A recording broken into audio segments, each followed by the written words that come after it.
Hello everyone, मैं हूं आस्था। Welcome करती हूं आप सभी का अपने YouTube channel government job JNU notification. राष्ट्रीय आवास बैंक रिक्रूटमेंट नोटिफिकेशन रिलीज किया गया है। तो राष्ट्रीय आवास बैंक में इसमें ऑल इंडिया से कैंडिडेट अप्लाई कर सकते हैं। अगर हम इसमें बात करें इंग्लिश में तो नेशनल हाउसिंग बैंक के नाम से अगर आपने नाम कभी सुना हो, NHB का नोटिफिकेशन रिलीज हुआ है। एनी ग्रेजुएट कैंडिडेट इसके लिए एलिजिबल हैं, अप्लाई कर सकते हैं। फ्रेशर कैंडिडेट के लिए भी इसमें वैकेंसीज है और हम फ्रेशर कैंडिडेट के लिए जो पोस्ट है उसी पोस्ट के बारे में हम बात करेंगे। आपने किसी भी स्ट्रीम से, सब्जेक्ट से आपने अपना ग्रेजुएशन कंप्लीट किया हुआ है, रिक्वायरमेंट परसेंटेज की जरूर है, मिनिमम परसेंटेज 50-60 रहेगी, तो आप इसके लिए एलिजिबल रहेंगे। परमानेंट जॉब रहेगी अगर आपका इसमें सिलेक्शन हो जाता है तो। स्थायी भर्ती है, सैलरी काफ़ी अच्छी है। स्टार्टिंग अगर आपकी सैलरी की देखें तो 60,000, क्योंकि वेरियस पोस्ट वैकेंसीज है तो पोस्ट के अकॉर्डिंगली सैलरी भी डिपेंड करेगी आप किस पोस्ट के लिए अप्लाई कर रहे हैं। ठीक है, ऑल इंडिया से मेल फीमेल सभी कैंडिडेट इसके लिए एलिजिबल रहेंगे, अप्लाई कर सकेंगे, क्योंकि ये नेशनल लेवल यानी सेंट्रल लेवल की वैकेंसी है नेशनल हाउसिंग बैंक में। तो अगर आप इंटरेस्टेड हैं तो वीडियो को एंड तक देखिएगा और अगर आपको वीडियो अच्छा लगता है तो वीडियो को लाइक एंड शेयर कीजिएगा। चलिए स्टार्ट करते हैं और इसकी जो नोटिफिकेशन है वो देखते हैं। अभी आप यहाँ पर नोटिफिकेशन देख रहे हैं नेशनल हाउसिंग बैंक, और ये जो नोटिफिकेशन है ये आप देखेंगे recruitment of officers in TEGS। तो यहाँ पर ये जो पोस्ट है ऑफिसर्स के लिए हैं, तो यहाँ पर एनी ग्रेजुएट कैंडिडेट अप्लाई कर सकते हैं और फ्रेशर कैंडिडेट, क्योंकि अलग अलग पोस्ट रहेंगी, हम पोस्ट भी यहाँ पर देखेंगे। सबसे पहले यहाँ पर आप देख लीजिए कि अप्लाई आपको कब से कब तक करना है। तो यहाँ पर आपका जो अप्लाई करने के लिए है, एक मिनट, इसमें डेट दी गई है, यहाँ आप देखेंगे ऑनलाइन अप्लाई की डेट 28 सितंबर से लेकर के 18 अक्टूबर तक, 28 सितंबर से लेकर के 18 अक्टूबर तक आप इसमें अप्लाई कर सकते हैं। 28 सितंबर 2023 टू 18 अक्टूबर 2023 तक आप इसमें ऑनलाइन अप्लाई कर सकते हैं। ऑफिशियल साइट से अप्लाई करना है, मैं आपको वेबसाइट पर लेकर चलूंगी, वहां पर आपको बता दूंगी, आप भी वेबसाइट पर जाकर के अप्लाई कर दीजिएगा। इसमें कुछ पोस्ट कॉन्ट्रैक्ट बेसिस भी हैं और ज़्यादातर इसमें परमानेंट है। आप यहाँ नोटिफिकेशन में ऊपर देखेंगे तो यहाँ मेंशन किया गया है कौन सी पोस्ट। ये जो लास्ट में पोस्ट रहेंगी ये कॉन्ट्रैक्ट बेसिस है, एंड जो फ्रेशर के लिए पोस्ट है वो परमानेंट पोस्ट रहेगी। ठीक है, एंड इम्पोर्टेंट इंस्ट्रक्शंस आप देख लीजिएगा। इम्पोर्टेंट डेट हमने देख लिया है, यहाँ पर 28 सितंबर से स्टार्ट हो गए हैं, 18 अक्टूबर तक रहेंगे। एंड कॉल लेटर वगैरह के लिए आपको बाद में इन्फॉर्म किया जाएगा। नंबर ऑफ वैकेंसीज देखेंगे तो देखिए यहाँ पर टोटल जो नंबर ऑफ वैकेंसीज हैं 43 दी गई हैं, लेकिन सबसे ज़्यादा जो वैकेंसी है इसमें जिस पोस्ट पर हम बात कर रहे हैं असिस्टेंट मैनेजर पोस्ट के लिए यहाँ पर वैकेंसी सबसे ज़्यादा आई है और इसमें फ्रेशर कैंडिडेट अप्लाई कर सकते हैं। Okay, and PWD candidate assistant manager में किस तरह से एलिजिबल होंगे, एक पोस्ट है वो आप यहाँ पर देख लीजिए अगर आप इसमें इस कैटेगरी से बिलोंग करते हैं। एंड इंडियन सिटीजन इसके लिए अप्लाई कर सकते हैं। आप एक इंडियन सिटीजन है, किसी भी स्टेट से बिलोंग करते हो, आप इसमें एलिजिबल रहेंगे। एज क्राइटेरिया देखेंगे तो जो एक्सपीरियंस्ड पोस्ट है उसके लिए तो आप एज क्राइटेरिया देख ही रहे हैं, लेकिन जो फ्रेशर कैंडिडेट के लिए पोस्ट है उसके लिए आप असिस्टेंट मैनेजर स्किल सेकेंड 21, क्योंकि ग्रेजुएट लेवल की पोस्ट है तो 21 से 30 साल फॉर जनरल कैंडिडेट है और रिजर्व कैटेगरीज के कैंडिडेट को यहाँ पर रिलैक्सेशन मिल जाएगा। ठीक है, तो आप जिस कैटेगरी से बिलोंग कर रहे हैं आप अपनी कैटेगरी के अकॉर्डिंगली यहाँ पर चेकआउट कर लीजिएगा। क्वालिफिकेशन की बात करेंगे तो अगेन मैं यहाँ पर सिर्फ फ्रेशर पोस्ट के लिए ही बात करूँगी, जो कि है असिस्टेंट मैनेजर की।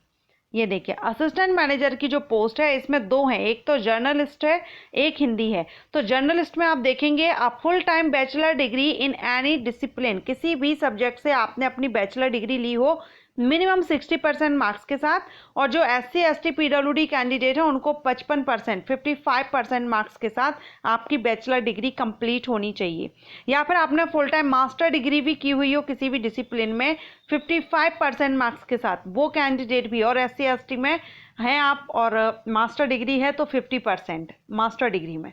ठीक है, तो बैचलर के बेस पर भी आप इस पोस्ट के लिए अप्लाई कर सकते हैं एंड मास्टर डिग्री के बेस पर भी अप्लाई कर सकते हैं। यहाँ पर आप पोस्ट क्वालिफिकेशन एक्सपीरियंस देखेंगे तो यहाँ पर ऐसा कोई रिक्वायर्ड नहीं है, लेकिन अगर आपको एक्सपीरियंस है तो अलग से वेटेज, अलग से मार्किंग आपको मिल जाएगी। वैसे यहाँ पर फ्रेशर कैंडिडेट अप्लाई कर सकते हैं। हिंदी के लिए देखेंगे तो यहाँ पर आपने बैचलर डिग्री हिंदी से की हो, जो जर्नलिस्ट की है उसमें तो एनी ग्रेजुएट अप्लाई करेंगे, एंड जो हिंदी के लिए है उसमें हिंदी से आपने की हुई हो 60% मार्क्स, अगेन वही क्राइटेरिया रहेगा सभी के लिए, ठीक है। और यहाँ पर भी कोई भी एक्सपीरियंस रिक्वायर्ड नहीं है। तो ये फ्रेशर कैंडिडेट के लिए, और जॉब रोल्स यहाँ पर दिए गए हैं पोस्ट वाइज। तो आप जिस पोस्ट के लिए अप्लाई कर रहे हैं, फ्रेशर हैं तो आप असिस्टेंट मैनेजर के लिए ही अप्लाई करेंगे, तो आप यहाँ पर देख लीजिएगा। अब जो अपने इसमें मेंशन किया गया है एक पॉइंट कि जो अपने रिजल्ट का वेट कर रहे हैं, क्या वो यहाँ पर अप्लाई कर सकते हैं, तो वो यहाँ पर अप्लाई नहीं करेंगे। जिन्होंने कंप्लीट कर लिया है वही यहाँ पर अप्लाई करेंगे। स्कीम ऑफ सिलेक्शन देखेंगे तो इसमें असिस्टेंट मैनेजर की जो पोस्ट रहेगी उसमें ऑनलाइन एग्जामिनेशन होगा, ऑब्जेक्टिव टाइप होगा, 200 मार्क्स का रहेगा, 3 घंटे की टाइमिंग दी जाएगी। 4 सेक्शन इसमें रहेंगे, reasoning and computer aptitude, general awareness and English language, quantitative aptitude. Total 155 questions 200 marks के रहेंगे। हिंदी, इंग्लिश जो भी आपका मीडियम है आप उसमें अपना एग्जाम दे सकते हैं। एंड यहाँ पर आपको 3 घंटे का टाइमिंग दिया जाएगा, ठीक है। एंड आपका इसमें ऑब्जेक्टिव भी है और डिस्क्रिप्टिव भी है। डिस्क्रिप्टिव में इंग्लिश लैंग्वेज में ही रहेगा, लेटर और ऐसे राइटिंग रहेगा, जिसमें आपको 30 मिनट की टाइमिंग अलग से दी जाएगी, और ये डिस्क्रिप्टिव है।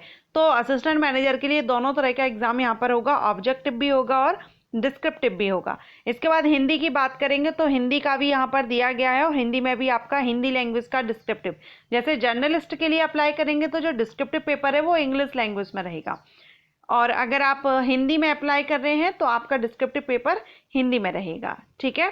सेम टाइमिंग वगैरह सेम वही रहेगी। अब यहाँ पर आप सैलरी देख लीजिए, तो यहाँ रेगुलर पोस्ट दी गई हैं।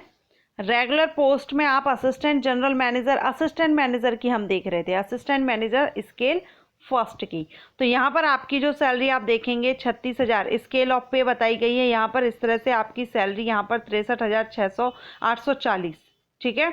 तो ये यहाँ पर सभी पोस्ट के लिए दी गई है, आप जिसके लिए भी कर रहे हैं। फ्रेशर के लिए जो असिस्टेंट मैनेजर की है वो है। इसके अलावा ये रेगुलर पोस्ट है, ये जितनी भी पोस्ट यहाँ पर है ये रेगुलर पोस्ट है। ये सारी जो पोस्ट रहेंगी ये कॉन्ट्रैक्ट बेसिस हैं, ठीक है। मैंने आपको स्टार्टिंग में ही बताया था, कुछ पोस्ट उसमें रेगुलर हैं और कुछ कॉन्ट्रैक्ट बेसिस हैं। जो रेगुलर पोस्ट है उनमें प्रोबेशन पीरियड रहेगा 1 ईयर का रहेगा, और अगर आप असिस्टेंट मैनेजर के लिए कर रहे हैं तो 2 ईयर का यहाँ पर आपका प्रोबेशन पीरियड है, 2 ईयर विच इज एक्सटेंडेबल, ठीक है। 2 साल का प्रोबेशन पीरियड रहेगा इसमें। इसके बाद यहाँ एप्लीकेशन फीस देखेंगे तो SC ST PWD कैंडिडेट को 175 रुपये है।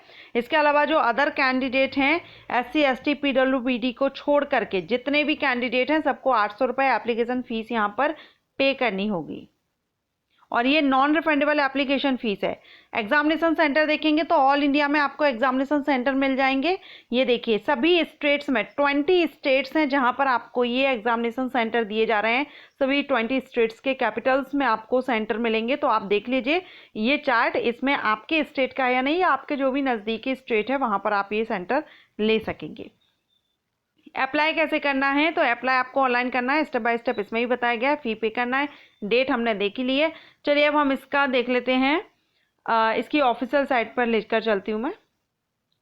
अभी आप देख रहे हैं राष्ट्रीय आवास बैंक, नेशनल हाउसिंग बैंक की ऑफिशियल साइट पर हूँ मैं। Recruitment of various post 2023-24 and recruitment आप यहाँ देखेंगे। यहाँ आपको दोनों ही ऑप्शन मिलेंगे, detail advertisement and click here to apply. यहाँ से आप एडवर्टाइजमेंट डाउनलोड करेंगे, चेकआउट कर लेंगे, उसके बाद आप जो सेकंड ऑप्शन है इस पर क्लिक करके ऑनलाइन अप्लाई आप यहाँ से कर सकेंगे। तो अगर आप इसमें अप्लाई कर रहे हैं तो आप इसकी वेबसाइट पर आइएगा और यहाँ आप देखेंगे ये अप्लाई करने के लिए आपको इस तरह से ओपन हो जाएगा, जिसमें आपको डेट भी मेंशन की गई हैं सारी, ठीक है। एंड यहाँ पर आपका अप्लाई करने के लिए ये देखिए यहाँ पर अप्लाई कैसे करना है, कुछ इंस्ट्रक्शंस अगर आप चाहें तो यहाँ से देख सकते हो। उसके बाद ये कैप्चा पासवर्ड और ये नंबर, रजिस्टर नंबर वगैरह डाल करके आपको यहाँ पर सबमिट करना है, ओके। एंड अगर आप न्यू रजिस्ट्रेशन कर रहे हैं तो न्यू रजिस्ट्रेशन के लिए यहाँ पर रहेगा। अगर आप अप्लाई कर रहे हैं एक बार आप भी इसकी वेबसाइट पर आकर के नोटिफिकेशन चेकआउट जरूर कर लीजिएगा। और ये वीडियो अगर आपको पसंद आया हो या इसी तरह की सेंट्रल लेवल या स्टेट लेवल की बड़ी भर्ती का आप वेट करें, चैनल को सब्सक्राइब करके बेल आइकन के ऑल ऑप्शन को प्रेस कीजिए। Thanks for watching.